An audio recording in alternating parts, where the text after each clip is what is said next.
In this video, I'm going to share with you 9 things that I eliminated from my life after my spiritual awakening. And these 9 things that I eliminated really improved my life, helped me to become a much more happier, positive, high vibrational person.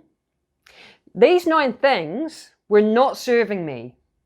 So I had to let them go. And I know that they won't serve you either, which is why I wanted to make this video in the hopes that it will help someone. So the first thing that I eliminated from my life was negative, low vibe, disrespectful people. In my younger days, late teens, early 20s, I was hanging around a very negative, low vibe crowd, a very negative environment. That period of time was the worst time of my life, the lowest I have ever felt. And this is also because energy is contagious. It is really important with who you surround yourself with. If you hang around negative, low vibe people that are disrespectful towards you, that is going to rub off on you. It will cause you to have negative thoughts, negative feelings, and if you're tolerating disrespect like I used to, it negatively affects your self-image, how you see yourself, right? I used to be the people pleaser type, so if someone was disrespectful towards me, I didn't really stand up for myself. I overcame that people pleasing mentality, but I can look back and see how this was not serving me. This was really pretty much, it led me to become depressed, right? It was once I got away from that crowd and I actually started working a new job and meeting new people and being around different energy, I realized how much that crowd was actually bringing me down. Like when I was in it, I didn't realize until I got out and I looked back like, wow. And then after having the spiritual awakening, realizing that energy is contagious and who you have around you makes a big difference in your life, I have now learned to be a lot more pickier with my friendships and relationships. I have learned to have standards with friendships and relationships. And one of the things that helped me with that was overcoming that people-pleasing mentality. I now have, better people around me. I have good relationships in my life, and I'm just a lot happier because of it. Now, the second thing that I eliminated from my life, and I eliminated this quite a few years ago actually, and that is mainstream media. I do not watch mainstream media. I don't watch the news. I don't pay attention to the politicians and what they're trying to tell us. Again, energy is contagious, and all mainstream media does is pushes fear. And fear is a low vibrational frequency. So on Dr. David Hawkins' scale of consciousness, fear vibrates at 100, and your natural state of being is love, which is 500. So fear is a big drop from love. And the mainstream media is designed to push fear with the intention of keeping us in low frequencies. I think back to when I was a kid, when I did not care about the news, I didn't care about politicians, like that was boring to me. And I think back to how much happier I was not being aware of these things and not consuming it, being in my own little childlike world, playing with my toys or climbing trees. You know what I mean? So I don't allow these things to enter my consciousness because it's going to affect, your vibrational frequency when you've got fear like being pushed at you. And the other thing is like I use social media. I'm on Facebook, Instagram, and all that, and I see enough on social media, like, memes or just groups I'm in. I see enough on there to kind of be updated with what's going on around the world anyway. So once I eliminated that, it just reminded me of being back in that childlike world where you're just focused on you, doing the things you enjoy, and you don't have these extra outside negative fear-mongering things like entering your consciousness and reality. The third thing that I eliminated was alcohol. I have never actually been a big drinker. Even before my spiritual awakening, as a teenager or, young adult, alcohol never really resonated with me. Like, I'd have the odd drink with friends, but I noticed that everyone around me was so much more into alcohol and like binge drinking every weekend, drinking 2 nights in a row. Like, I was never into it. I think that was just naturally my body just doesn't like it. It's almost like my body's rejecting it. And so in my younger days, I still had like the odd drink here and there and go to parties. But now I'm in my 30s. I don't bother with drinking or going to parties. Like, if people invite me to parties, it's just not my scene anymore. I stay away from it. And that's because I'm very aware that alcohol has been used as a tool for many years to keep humanity in a low state of consciousness. Alcohol is literally a legal poison that can kill you. The fact that it's legal is what makes me think there's something not right about this. You know what I mean? Like, why have they got illegal poison that does kill people, you know? And I realized, yeah, it's because they're using it as a tool to keep us in these low levels of consciousness to try to stop people from having these spiritual awakenings. And so alcohol, you know, it doesn't serve you.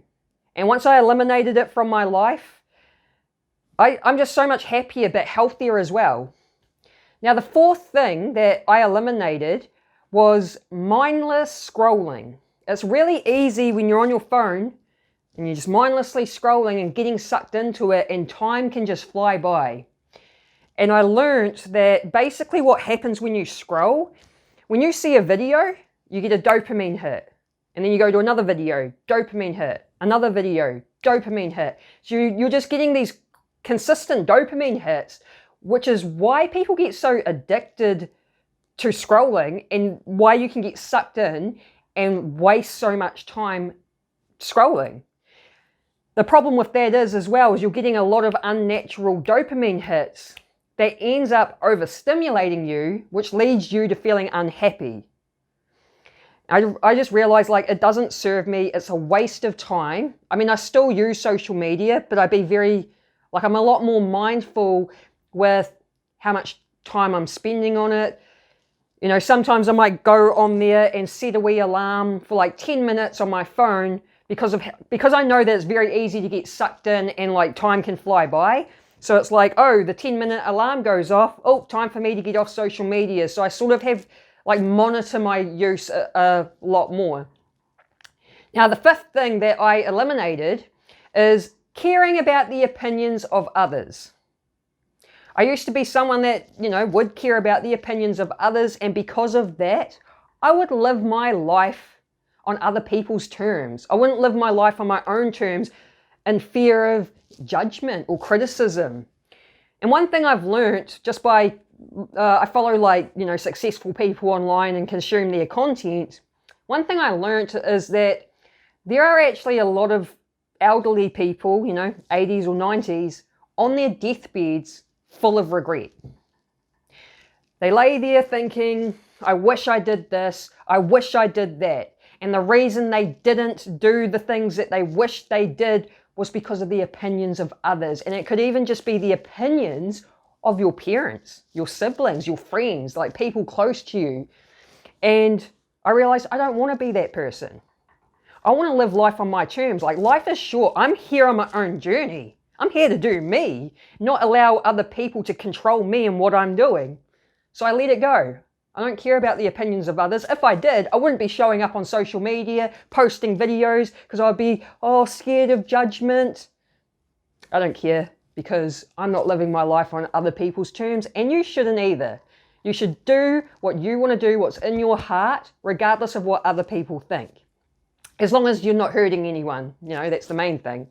Now, the sixth thing that I eliminated was the victim mindset.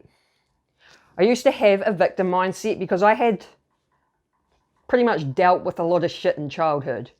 A lot of shit from my family. I, experienced a lot of childhood wounds, a lot of traumas. My life was a lot harder than my siblings. My role in the family was the black sheep, the middle child, the odd one out. And not only that, but yeah, I dealt with a lot of different traumas, negative experiences, and I didn't get along with my family very well because of the way they treated me, which led me to being kicked out of home, and then I'm homeless and I'm starved, and I was in rock bottom, and it was very easy for me to have that victim mindset. Poor me, why does all this bad stuff happen to me? The thing is though, is everyone has shit that happens to them. Everyone has their own wounds, their own traumas. It's not just me. It's part of the reality we're in, unfortunately, because we're in a very low negative reality. So of course a lot of negative things happens to us. When you realize that it's not just you, you're not being singled out as this little victim, it happens to everyone. It's like, oh, okay. Not only that, but I learned that the victim mindset does not serve you, it only hinders you. If you see yourself as a victim by the law of attraction, you manifest more situations into your life where you're a victim. Bad things happen to you, you're a victim because that's what you believe. Victim mindset leads to more victim circumstances. So I was like, oh yeah, this victim mindset, this poor me attitude does not serve me. And one of the ways you can overcome this victim mindset is look at all those negative situations that happened and look for the lesson in it. How did it serve you? What did you learn from it? The lessons are in the negative times, the bad times, not the good times.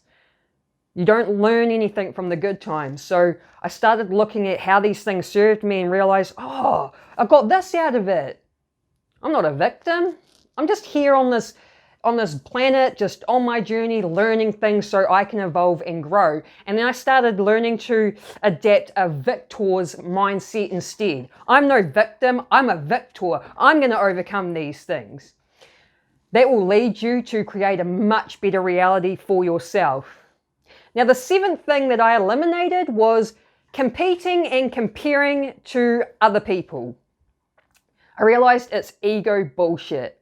When you're like competing with others, all like your friends or your family or people around you, oh, they've got a flash house, they've got a flash car, I need that too. It's not fair. I'm trying to compete to keep up with them. Or comparing yourself, like, why is this person more successful than me? It's just all ego bullshit. But the thing is like we're all on our own individual journeys and we're all going at our own pace. Things happen in your life when it's meant to. It happens in divine timing. And it doesn't serve you when you're always comparing and competitive. You're operating from the ego. The ego is what keeps you in low frequencies. And I feel like one thing that really helped me was understanding the ego. What it is, its job, the way, like what it looks like to operate from the ego, becoming aware and familiar. And because of that, because I've taken the time to learn that, I can see that I know when I'm operating from my ego and then I don't allow it to control me. If you're not aware of your own ego and how it works and how it operates, it's very easy for the ego to control you, and the ego always fucks your life up, basically. So I realized, this ego competitiveness doesn't serve me, and I've let that go. I don't compete or compare.